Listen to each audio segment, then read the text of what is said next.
Home Remedies presents Stimulate hair growth with this hair rinse. No more hair loss. When it comes to reducing hair fall to a great extent, cilantro can turn out to be your best friend.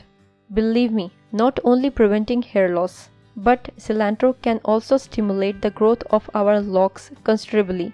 Let's see 2 simple ways to achieve this. No more hair loss. Take as many as cilantro sprigs you need to cover your scalp. Chop them up and put them inside a blender. Pour some water into it and make a smooth paste of medium consistency. Apply it all over your scalp and let it sit for at least 1 hour.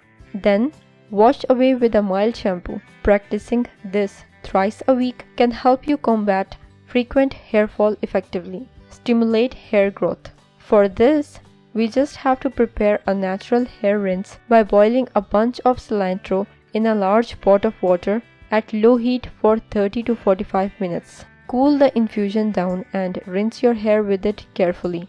This will stimulate our hair follicles and promote the growth of new hair. You can repeat this twice a week for best results.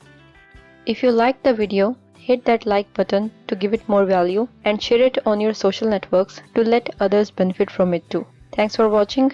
Goodbye.